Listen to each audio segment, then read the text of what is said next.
ಬಿರುಸಿನ ಹೋರಾಟವೇ ನಡೆಯಿತು ಸಮರ ಕ್ಷೇತ್ರದಲ್ಲಿ. ವಿಧ ವಿಧದ ಅಸ್ತ್ರ ಪ್ರಯೋಗದ ಮೂಲಕವಾಗಿ ಗೆಲುವನ್ನು ಕಂಡುಕೊಳ್ಳುವಂತಹ ಉದ್ದೇಶದಿಂದ ನಾವು ಮುಂದುವರಿದರೂ ನಿರ್ಣಾಯಕವಾದಂತಹ ಒಂದು ಪರಿಣಾಮವನ್ನು ಕಂಡುಕೊಳ್ಳುವುದಕ್ಕೆ ಸಾಧ್ಯ ಆಗಲಿಲ್ಲ. ಆದ್ದರಿಂದಲೇ ಒಂದು ನಿರ್ಣಾಯಕವಾದ ಕಾಲಘಟ್ಟಕ್ಕೆ ಬರಬೇಕು.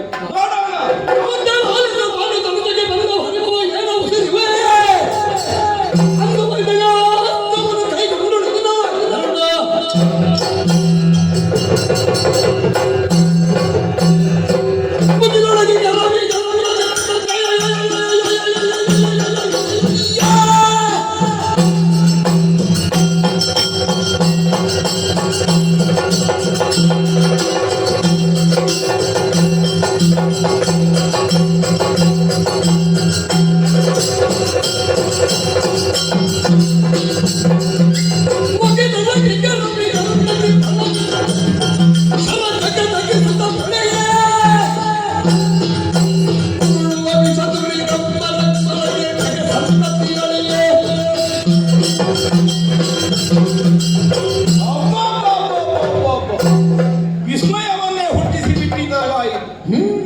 ಏನಿದು ಕಾರ್ಮೋಡದ ಮಧ್ಯದಿಂದ ಜಿಗಿದು ಬಂದಂತಹ ಕೋಲು ಮಿಂಚು ಅನ್ನುವ ಹಾಗೆ ಕೈಗೇರಿದ ವಿಷಕ ಮಿರಮಿರನೆ ಮಿಂಚುತ್ತಾ ಹೊಳೆಯುತ್ತಿರುವುದನ್ನು ನೋಡಿ ಕೇವಲ ಬಣ್ಣ ಮಾತ್ರ ಅಲ್ಲ, ಪ್ರತಾಪವು ಕಾಣಿಸ್ತದೆ.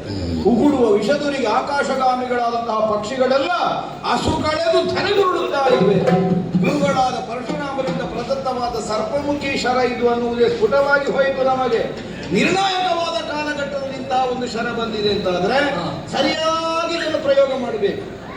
ಹಾಗಾಗಿ ಕೊರಳಿಗೆ ಸಂಧಾನವನ್ನು ಮಾಡಿ ಪ್ರಯೋಗಿಸಿಯೇ ಬಿಡೋಣ. ಈಗ ನಿರ್ಣಯಕ್ಕೆ ಬಂದಿದ್ದು ಬಿಟ್ಟರೆ ಹೇಗಾಗ್ತದೆ, ಎಲ್ಲ ಬಿಟ್ಟು ಹೋಗ್ಲಿಕ್ಕಾಗ್ತದೆ. ಈಗ ಮಾತಾಡಿಸುವವರನ್ನು ಮಾತಾಡಿಸಿದ್ರೆ ಹೋಗುವುದು ಹೇಗೆ? ಸಾರಥಿಗಳನ್ನು ಮಾತಾಡಿಸುವ ಸಾರಥಿ ಏನು ಸಾರಥಿ ಸರಳು ಪಾಂಡವ ಸೇನೆಯನ್ನು ಗೆಲ್ಲಬಹುದೇ? ಪಾರ್ಥನ ಮಾನಿನಿಗೆ ವೈಧವ್ಯ ದೀಕ್ಷಾ ವಿಧಿಯ ಕೊಡಬಹುದೇ?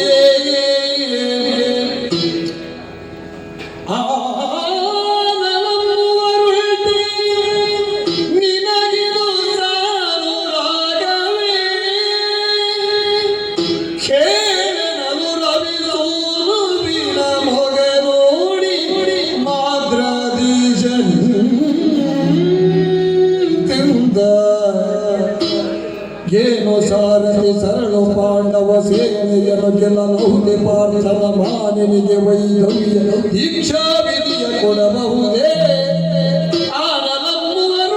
ನಗಿದು ಸಾನು ರಾಗದ ರವಿ ಸೋನುವಿನ ಮೊಗ ನೋಡಿ ಮಾತ್ರ ದೇಶ ನಿಂದ ಸಾರಥಿ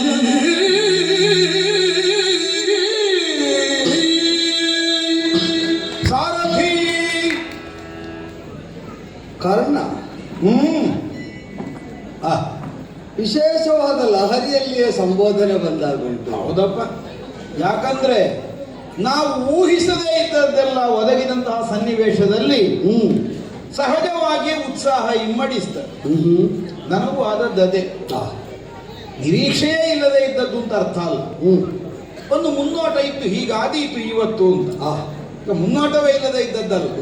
ಆದ್ರೆ ಈಗೊಂದು ಸ್ಥಿತ್ಯಂತರ ಕ್ಷಣಾರ್ಥದಲ್ಲಿ ಬದಲಾಗಿ ಹೋಗ್ತದೆ ಅಂತ ಕೌರವ ಯೋಧರ ಬದುಕಿಯ ಅನಿರೀಕ್ಷಿತಗಳನ್ನು ಸುಸ್ಥಿತಿಯಲ್ಲಿ ಹೊಂದಿಸಿಕೊಂಡು ಹೋಗುವುದರ ಮೂಲಕ ನಿರ್ಣಯ ಆಗುವುದಲ್ಲ. ಅಲ್ಲ, ಹೌದು, ಅದು ಗೊತ್ತಿದೆ, ನಾವು ಬರೋದು ಹೇಳುವ, ಅದಲ್ಲದೆ ಇದ್ದದ್ದಲ್ಲ. ಆದ್ರೆ ಈ ತನಕ ಕೌರವ ಪಾಳಯಕ್ಕೆ ಆವರಿಸಿದ ಸೋಲನ್ನುವಂತಹ ಕಾರ್ಮೋಡ ನಮಗೆ ಬೆಳಕನ್ನು ಕಾಣುವಂತಹ ಅವಕಾಶವನ್ನೇ ತಪ್ಪಿಸಿ ಬಿಟ್ಟಿತು. ಈ ಭಾವ ನಮ್ಮವರಲ್ಲಿ ಹುಟ್ಟಿತ್ತು.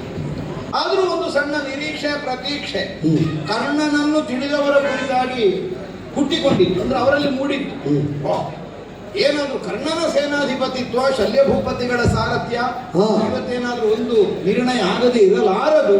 ಈ ಭರವಸೆಯನ್ನು ನಮ್ಮಲ್ಲಿ ಅನೇಕರು ತಳೆದಿದ್ದು. ಆದರೆ ಅಂತಹ ಭರವಸೆಗೆ ಪುಷ್ಟಿ ಕೊಡಬಹುದಾದ ಪರಿಣಾಮ ಈ ತನಕ ಕಂಡು ಬರಲಿಲ್ಲ. ಒಂದು ಸಮರ್ಥವಾದಂತಹ ಸ್ಪರ್ಧೆಯ ಹೋರಾಟ ಈ ಕಣದಲ್ಲಿ ನಡೆದು ಹೋಯಿತು. ಕರ್ಣಾರ್ಜುನರಿಗೆ ಮುಖಾಮುಖಿ ಅನೇಕ ಸಲ ಆಗಿದೆ. ಹ್ಮ್ ಆದರೆ ಇಂಥ ಒಂದು ಕರ್ಣಾರ್ಜುನರ ಕಾಳಗ ಈ ಮೊದಲು ಕಂಡವರಿಲ್ಲ. ಹಾಗಾಗಿ ಹೋಗಿದೆ ಇವತ್ತು. ಅದರ ಮಧ್ಯದಲ್ಲಿ ಯುದ್ಧದ ಸ್ಥಿತ್ಯಂತರವನ್ನೇ ಬದಲಿಸಬಹುದಾದಂತಹ ಒಂದು ತಿರುವನ್ನು ನೀನು ಗಮನಿಸಿದೆ. ಹಾ ತಿರುವಿನ ಬಾಣ. ಹಾ ಹೌದು, ತಿರುಗಿಸುವ ಬಾಣ. ಹೌದಪ್ಪ. ವಿಷಿಕ ತೆಗೆದದ್ದೇ ತೆಗೆದದ್ದು.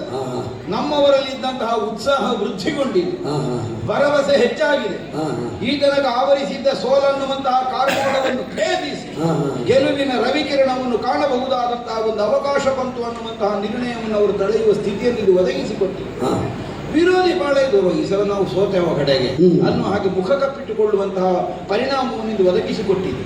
ಈ ಸಲ ಪಾಂಡವ ಸೇನೆಯನ್ನು ಗೆಲ್ಲಬಹುದೇ? ಶಸ್ತ್ರ ಸಂಧಾನ ಮಾಡಿದೆ ನಾನು, ಇನ್ನೇನು ಪ್ರಯೋಗಿಸಿ ಮುಗಿದು ಹೋಗುತ್ತಿತ್ತು. ಮಧ್ಯದಲ್ಲಿ ನಿನ್ನಲ್ಲಿ ಈ ಕುರಿತಾಗಿ ಒಂದು ಸಮಾಲೋಚನೆ ಸಾಧು ಅಂತ ಅನ್ನಿಸಿ ಒಂದು ಮಾತುಕತೆಯಿಂದ ಇದರ ನಿರ್ಣಯವನ್ನು ನಾವು ವೃದ್ಧಿಗೊಳಿಸಿಕೊಳ್ಳೋಣ ಅಥವಾ ಮತ್ತಷ್ಟು ಬಲಪಡಿಸಿಕೊಳ್ಳೋಣ. ಈ ಉದ್ದೇಶಕ್ಕಾಗಿ ಯುದ್ಧತಂತ್ರದ ಸಮರ್ಥವಾದಂತಹ ತಿಳುವಳಿಕೆಯನ್ನು ಹೊಂದಿರುವಂತಹ ನಿನ್ನಲ್ಲಿ ಆ ಕುರಿತಾಗಿ ಒಂದು ವಿಮರ್ಶೆ ಸರಿ ಅಂತ ನನಗನ್ನಿಸಿ. ಈ ಸರಳು ವಿಶೇಷವಾದದ್ದು, ವಿಶೇಷ ಪ್ರತಾಪವನ್ನು ಪರಿಣಾಮವನ್ನು ಕಾಣಿಸುತ್ತಾ ಇರುವಂತಹದ್ದು ಪಾಂಡವ ಸೇನೆಯನ್ನು ಗೆಲ್ಲಬಹುದೇ? ಅಂದ್ರೆ ಸಮಷ್ಟಿಯಿಂದ ಈಗ ಪ್ರತಿಯೊಬ್ಬನ ತಲೆ ಕಡಿಯುತ್ತದೆ ಅಂತ ಅರ್ಥ ಅಲ್ಲ. ಪಾಂಡವರಲ್ಲಿ ಯಾರು ಪ್ರಮುಖನೋ ಅವನ ನಾಶ ಆಯಿತು ಅಂತ ಆದ್ರೆ ಒಂದು ದೃಷ್ಟಿಯಿಂದ ಪಾಂಡವ ಸೇನೆಯಲ್ಲಿ ನಾವು ಗೆದ್ದ ಹಾಗೆ. ಯಾಕೆಂದ್ರೆ ಯಾವನ ಬಲದಿಂದ ಪಾಂಡವ ಸೇನೆ ಉಳಿದುಕೊಳ್ಳುತ್ತದೆಯೋ ಅವನೇ ಇಲ್ಲವಾದರೆ ಮತ್ತೆ ಪಾಂಡವ ಸೇನೆ ಅತಂತ್ರವಾಗ್ತದೆ ಅನ್ನುವ ಧ್ವನಿ. ನಾಯಕ ಹೋದರೆ ಪಕ್ಷ ಹೋದಂತೆ. ಯುದ್ಧದಲ್ಲಿ ನಾಯಕನಾಗಿ ಮೆರೆಯುತ್ತಾ ಇರುವ ವಿಪಕ್ಷೀಯರು ಯಾರು ಅಂತ ಕೇಳಿದ್ರೆ ಭೀಮ ಅರ್ಜುನನೇ. ಹೌದೌದು. ಅದರಲ್ಲಿ ಅರ್ಜುನ ಹೋದರೆ ಪಕ್ಷ ಹೋದ ಹಾಗೆ. ಈ ಸರಳು ಪಾಂಡವ ಸೇನೆಯನ್ನು ಗೆಲ್ಲಬಹುದು. ಪಾರ್ಥನ ಮಾನಿನಿಗೆ ವೈಧವ್ಯ ದೀಕ್ಷಾ ವಿಧಿಯ ಪಡಲಹುದೇ? ಅಂದ್ರೆ ಅರ್ಜುನ ಸತ್ತಾನು. ಇದರ ಹೊಡೆತದಿಂದ ಅರ್ಜುನನನ್ನು ಸಂರಕ್ಷಿಸುವವರಿದ್ದಾರೆ ಆನಲಮ್ಮವರು. ಯಾಕೆಂದ್ರೆ ಇದೇ ಮೊದಲಾಗಿ ಇಂತಹ ವಿಶೇಷವಾದಂತಹ ಶರ ಈ ಕುರುಕ್ಷೇತ್ರದ ಯುದ್ಧದಲ್ಲಿ ಪ್ರಯೋಗ ಆಗ್ತಾ ಇರುವುದಲ್ಲ. ಇದಿರಿಯೇ ಇಲ್ಲದಂತಹ ಅಸ್ತ್ರಗಳೆಲ್ಲ ಪ್ರಯೋಗ ಆಗಿದೆ. ಆದರೆ ಪರಿಣಾಮ ನಮಗೆ ಹಿತಕಾರಿಯಾಗಿ ಬರಲಿಲ್ಲ, ನಮಗೆ ನಷ್ಟವೇ ಆದದ್ದು. ಹೀಗೆ ಉಪಾಯಾಂತರದ ಮೂಲಕವಾಗಿ ಪಾಂಡವರು ಗೆಲುವನ್ನು ಕಂಡುಕೊಂಡಿದ್ದಾರೆ. ಹಾಗೇನಾದ್ರೂ ಈ ಶರವನ್ನು ನಾನಾ ತಂತ್ರದ ಮೂಲಕವಾಗಿಯೂ ಅನ್ಯಾನ್ಯ ಉಪಾಯಗಳ ಮೂಲಕವಾಗಿಯೂ ಗೆಲ್ಲುವಂತಹ ಒಂದು ಅವಕಾಶ ಉಂಟೆ. ಇದರ ಕುರಿತಾಗಿ ನಾನು ಹೊಂದಿದಂತಹ ಭಾವ ನನ್ನ ಉತ್ಸಾಹದಿಂದಲೇ ನಿನಗೆ ಸ್ಫುಟ ಆಗಿರಬೇಕು. ಇದು ಮುಗಿಸಿಯೇ ಬಿಡುತ್ತದೆ ಎಂದು ನನ್ನ ವಿಶ್ವಾಸ.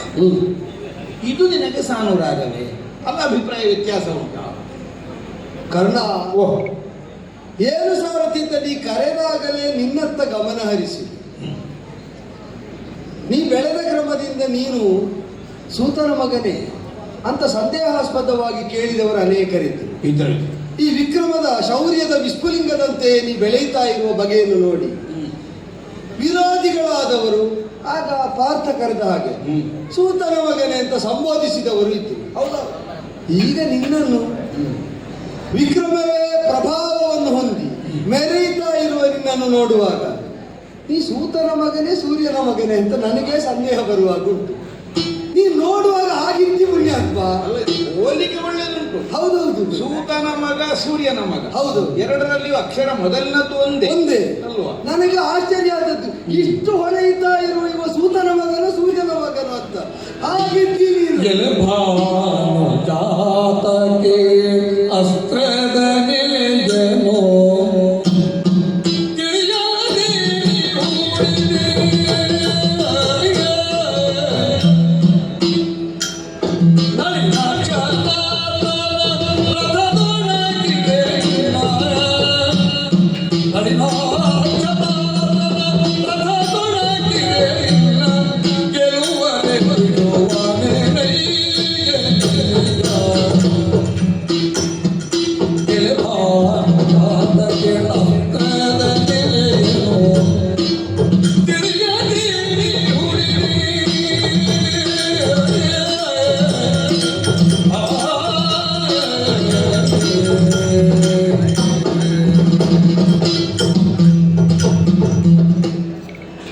ಆಗಲಿ, ಸಂತೋಷವೇ ನನಗೆ.